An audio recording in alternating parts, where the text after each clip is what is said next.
next prompt is, Muhammad is the final prophet of God.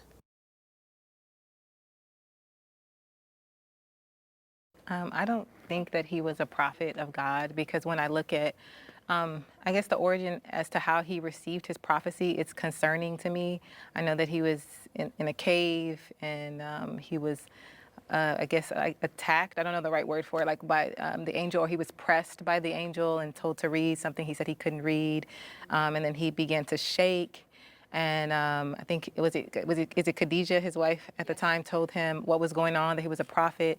And then there's a point in which that he became like, to where he was trying to himself off of a mountain.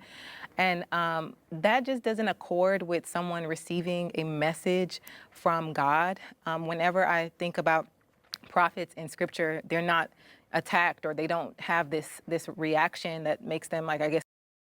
And when I think about someone being told to be off of a cliff, if you will, I think about Matthew 4. It's one of my favorite chapters in the whole Bible, and it's Jesus Christ's temptation, and he's talking to Satan, and Satan is the one telling him to jump off of the cliff. So it doesn't really accord with someone who had an encounter with God. It seems way more sinister to me. It seems way more dark than someone who was a prophet of God. What, do you remember Moses' encounter with God? Yes, I do. He was terrified, was he not?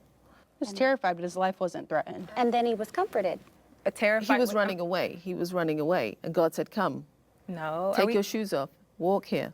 No, so the account in scripture says, it's in Exodus, and he sees a burning bush, and he literally says, "Now I will literally turn aside to see why this bush is not consumed." He turns aside, and he begins to have a conversation with God, and he tells him to take your shoes off. We're on holy ground. There's nothing in that text that says that he was terrified or scared or wanted to jump off of a mountain. He was afraid. It's not in that text. I think awe is a better word. Yes, he was awe in is a awe great of word, what was yeah. happening, but it did not terrify him or make him run away from the presence of God. It actually drew him into the presence of God. In That's what comparison. God does Okay, in comparison to Muhammad's encounter. I have an answer of two parts. First part, we have to be very careful where we get our narration from, because as I've been a Muslim for a long time, I've never heard that suicidal incident ever. That's from the Hadiths. I think it's either Sahih Muslim or Sahih al-Bukhari. We go back, we have to make sure, because as I said, there are clear things in the Quran that Hadith contradicts, therefore we just reject those Hadith.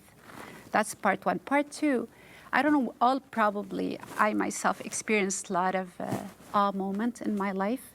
And at that moment, you're not in your sanity. You can't process things the way they are. So, assumably, according to non-Muslim, he was approached by an angel.